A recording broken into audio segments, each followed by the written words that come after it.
साहब ये खबरें आ रही थी कि पीपल्स पार्टी तीसरे जो मरहले है उसका बॉयकॉट कर सकती है और उसके बाद बिलावल तो कह चुके हैं कि वफाकी हुकूमत की उल्टी गिनती शुरू हो चुकी है। उन्होंने कहा था धांधली हुई तो फिर मैं इनकी वफाकी हुकूमत गिराने आऊँगा। नून लीग कहती है बयानियाँ बना रहे हैं, क्या वाकई ऐसा होगा? क्योंकि सिंपल मेजोरिटी तो ले गई, 45 में से 23 सीटें तो ले गई है नून लीग। देखिए, सीटें उनकी जितनी मर्जी ले जाए, सीटों का कोई सीटें तो उनकी पाकिस्तान में भी काफी हैं। असल चीज होती है कि आपका मैंडेट कितना हक पे है और हलाल पे मबनी है। तो ये देखना ये है कि इस वक्त जो नून लीग का इलेक्शन है, कश्मीर में जो सूरत हाल थी, बिलावल साहब ने भरपूर कैंपेन की और कश्मीर और जीबी का जो इलेक्शन हुआ, आप देख लें कि अगर बिलावल साहब की कैंपेन न करते, पीटीआई भी बाइकआउट, वहां के मकामी एक्शन कमेटियां भी बाइकआउट, इसके बावजूद अगर इलेक्शन में हारी की वजह से हुई है। ये कहते हैं कि पीपल पार्टी कहीं नहीं जा रही, पीपल पार्टी बयानियां बना रही है। हमारा बयानियां तो पहले दिन से यही है कि हम इस मुल्क के मेन हम स्टेक होल्डर हैं और इस वजह से हम अपने बयानिए पे कायम है। यहाँ तक ये धांधली की बात करते हैं, मीरपुर के इलेक्शन देख ले, हमने हर इलेक्शन में इन्होंने इंजेक्शन लगाया तमाम हल्कों में। देखिए वहां वो कहते हैं आपकी हुकूमत है, आपकी हुकूमत है, फिर आप लोग ये कहते हैं कि आपकी हुकूमत की चल नहीं रही है, तो कश्मीर के अवाम फिर आपको कैसे वोट दें जब आपके ऑलरेडी जो इस वक्त वजीर आजम है, अगर उसके पास कोई इख्तियार नहीं है किसी भी मामले में, एहतजाज से लेकर इलेक्शन तक, तो आइंदा क्या कर लेंगे आप कश्मीर के लिए? देखें, कोई इख्तियार नहीं है उसके पास, वज़ीर आज़म के पास, और इलेक्शन अनाउंस होने के बाद तो बिल्कुल ही इख्तियार नहीं है। ये आप भी समझते हैं कि कश्मीर में कौन कितना बाइख्तियार और बेख्तियार है, ये आपसे बेहतर को नहीं जानता। राना साहब तो ऐसे कौम को घुमाते रहते हैं ना, ये पॉलिटिकल पुराने बाबे हैं, अब इन बाबों का इलाज काकरोच ही है। तो मेरे ख्याल में ये जो है ना, इस वक्त जो सूरत हाल बनी हुई है, राना साहब को इस तरह मजाक में कातलाना जो वो सेलिब्रेशन कर रहे हैं, जो उनकी कातल जश्न है। अब अगर हमारा मुश्ताक शाह शहीद हो जाए तो कहते हैं उसको धक्का मिला रखे, उसके सर में डंडा पड़ा है। और जो हमारा लतीफ अकबर साहब वोट कास्ट करने गए हैं तो वहां, और फिर जो हमारे एमएनए को जो फायर लगा है, वो समझते हैं उसकी कोई अहमियत नहीं है, क्या वो खुद साख्ता है। फिर उसके बाद हमारा मीरपुर में जो कत्ल बडानवी साहब के हल्के में जो उन्होंने मुख्तार यूनुस शहीद किया है, क्या वो सब को क्या समझते हैं? उनके आगे लाशें 2, 4, 5 लाशें कुछ भी नहीं है, ये हकीकत है। लेकिन हमारे लिए बड़ी अहमियत की अमल है। और एक खुदा न खास्ता एक कारकुन जख्मी भी हो जाए तो पीपल्स पार्टी के लिए बहुत अहमियत की अमल है। उनके सामने कुछ नहीं है, ये लाशें छोटी मोटी चीज जो है। साहब ये बताएगा कि जो कश्मीर में आज इलेक्शन हुआ उसमें 4 नून लीग ने जीती, 3 पीपल्स पार्टी ने सीटें जीती। जो मुहाजिरीन की सीटें हैं उसमें 10 नून लीग ने और 2 पीपल्स पार्टी पे। अब नून लीग का ये कहना है कि मुहाजिरीन की सीट पर तो कैंपेन ही नहीं की पीपल्स पार्टी ने। आवाज नहीं आ रही जी चंद साहब, आवाज आ रही है? आपकी आवाज नहीं सही आ रही। अब आ रही है? जी अब आई है, आ रही है, ओके। जनाब, जो कश्मीर में इलेक्शन हुआ उसमें नून लीग, हेलो आवाज आ रही है चंद साहब? जी आ रही है। तो जो कश्मीर में आज इलेक्शन हुआ उसमें नून लीग ने 4, पीपल्स पार्टी ने 3 जीती, मगर जो मुहाजिरीन की सीटें हैं उस पर 10 नून लीग जीत गई, 2 पीपल्स पार्टी। वो कह रहे हैं आपने कैंपेन कश्मीर में तो की, मुहाजिरीन की सीटों पर तो आपने कैंपेन ही नहीं की है। इसलिए नहीं कैंपेन की कि राना सनाउल्लाह साहब ने पहले दिन से कहा था कि 11 सीटें तो हमारी जेब में है, हम 11 से गिनती शुरू करेंगे।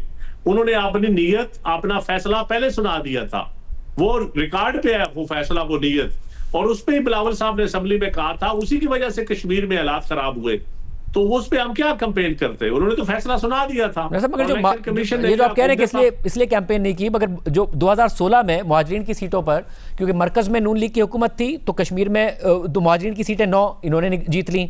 2021 में पीटीआई ने 9 जीत ली क्योंकि उनकी मरकज में हुकूमत थी। तो ये पैटर्न नहीं है कि जिसकी मरकज में हुकूमत हो वो जीत जाता है? देखिए, ये जो मुहाजिरीन की सीटें है, ये धांधली जो पंजाब हुकूमत जिसकी हुकूमत होती है, वो उसमें मर्जी से। अब मेरे हल्के में बुलवाल इलेक्शन था तो स्टाफ ने ओपन मोहरें लगाई, स्टाफ ने जो मर्जी कार्ड पकड़ के लाए, कोई पता नहीं बंदा कश्मीर का था, कहाँ का था, वोटरों ने कास्ट किए, हालांकि जनवरी से वोट कास्ट नहीं हो सकते थे। तो ये तो यही तो बिलावल साहब कहते हैं कि इसका हमें प्रोपोर्शनल ग्राउंड बनाना चाहिए था। जो माजरीन की सीटें हैं, अब 200, 250, 500 सीटों से एक सीट नहीं बनती, मैंडेट नहीं बनता। ये ईमानदाराना बुनियाद नहीं है कि एक तरफ बंदा 50,000 वोट लेके एमएलए बने और एक तरफ आप 2,000 वोट लेके बंदा एमएलए बने। तो आप ये कैसे उसको कह सकते हैं? उनको सीटें आप दें, मैं समझता हूं कम होनी चाहिए और प्रोपोर्शनल ग्राउंड होना चाहिए। जो जमात जितना मैंडेट है, यही हाल तो बिलावल साहब ने कौमी असेंबली में दिया था। तो लेकिन राणा साहब ने तो पहले दिन कहा कि हमारी जेब में है 11 सीटें, हम 11 लेके निकलेंगे, और उनकी जेब में थी। बाकी जिसकी हुकूमत होती है पंजाब, उसकी जेब में होती है वो सीटें। ये आप काफ लीग से पीटीआई, आज नून लीग, ये सारा रिकॉर्ड उठाकर देख लें आप।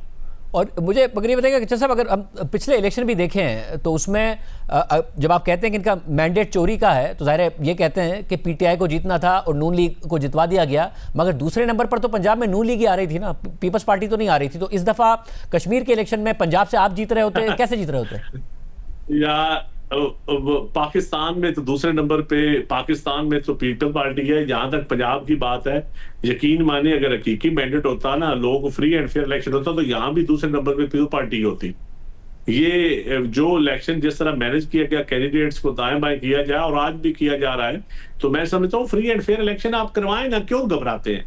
आप इतने पॉपुलर हैं तो आप लोकल पार्टी इलेक्शन ही करवा लें।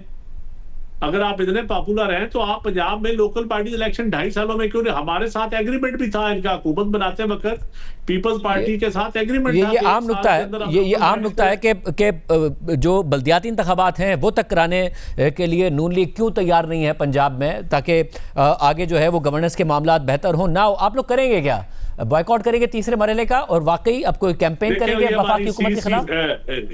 शाहजेब भाई, ये हमारी सीसी फैसला करेगी, लेकिन पीपल पार्टी के ऊपर दबाव बहुत है, हमारी लीडरशिप के ऊपर, हमारी पार्टी के सीनियर्स के ऊपर, एक कश्मीर के इलेक्शन की धांधली का, और यहाँ जो लाशें गिरी हैं, जो हालात हैं, जो लोगों के साथ ज्यादती हुई है, और दूसरा बैड गवर्नेंस का, और तीसरा जो प्रेशर जो मोहसिन नकवी साहब ने बयान दे दिया है।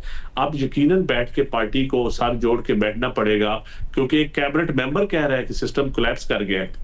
तो पीपल पार्टी तो एक जिम्मेदार जमात है, उसको बैठ के फैसला करने पड़ेगा कि हमने सिस्टम की रिफॉर्म्स कैसे करनी है। हम तो चाहते हैं रिफॉर्म सिस्टम के ऊपर डिबेट करें, आप रिफॉर्म्स के ऊपर डिबेट करें, लेकिन ये जिन रिफॉर्म्स की वो मोहसिन नकवी साहब बात कर रहे हैं, आप तो उनके खिलाफ हैं। उनका तो पहला नुक्ता ही है कि एडमिनिस्ट्रेटिव यूनिट्स बनाए जाएं ज्यादा। तो पीपल्स पार्टी तो पहले ही कह रही है कि सिंध में इसकी कोई गुंजाइश नहीं है, पंजाब में कर लें। नहीं, देखें, आप एक नुक्ते को पकड़ के बैठ गए ना, बुनियादी नुक्ता है ना बुनियादी नुक्ता उनका ये है। बड़ी मुद्दत से कह रहे हैं, हम बड़ी मुद्दत से कह रहे हैं कि सिस्टम कोलैप्स कर गया है, सिस्टम को ऊपर रिफॉर्म्स करें। हम कहते हैं जुडिशियल रिफॉर्म्स करें, हम कहते हैं इलेक्शन रिफॉर्म्स करें, हम कहते हैं ब्यूरोक्रेटिक रिफॉर्म्स करें, हम कहते हैं इकोनॉमिक रिफॉर्म्स करें। ये जरदारी साहब भी, बिलावल साहब भी कई दफा कह चुके हैं। इसी को तो कोलैप्स कहते हैं। जब आप अपने तजर्बे से एक जवाब दे दें मुझे, आप अपने तजर्बे से एक जवाब दे दें। ये जो मोहसिन नकवी साहब ने बात की, उसका ज़ाहिर कुछ हुकूमती वज़रा ने जवाब दिया। अभी राना सनाउल्लाह साहब ने हमें कंफर्म किया कि नवाज शरीफ साहब ने उन्हें रोक दिया है कि अब मोहसिन नकवी साहब को कोई जवाब नहीं देगा। मगर जो आपका तजर्बा है, क्या वो ये बताता है कि दरार पड़ गई है सिस्टम में या नहीं? नहीं, दरार तो सिस्टम का तो नहीं मुझे पता, तो कैबिनेट में दरार तो पड़ी हुई है। जहां तक मगर कैबिनेट में मोहसिन नकवी सिस्टम की नुमाइंदगी नहीं करते क्या? देखिए शाहजेब भाई, सिस्टम इस वक्त वो होता है जिसको पब्लिक की ओनरशिप हो। ईमानदारी की बात यह है कि इस मौजूदा निजाम को पब्लिक की ओनरशिप नहीं है। अवाम तंग है बैड गवर्नेंस से, अवाम लोकल पार्टीज इलेक्शन चाहते हैं, अवाम रिफॉर्म्स चाहते हैं, काश्तकार रिफॉर्म्स चाहता है, ब्यूरोक्रेटिक रिफॉर्म्स होनी चाहिए, जुडिशियल रिफॉर्म्स चाहते हैं। मावरा अदालत कत्ल क्यों हो रहे हैं? क्योंकि जुडिशरी फेल हो चुकी है। आपका judicial system, prosecution, investigation system fail हो चुका है। इकोनॉमिक आपका पैसा बाहर क्यों जा रहा है? आपका इकोनॉमिक मॉडल फेल हो चुका है। ब्रेन ड्रेन क्यों हो रहा है कि नौजवान बेरोजगार है। अब नौजवान अपनी काकरोची के काकरोच नहीं बनेगा तो और क्या बनेगा?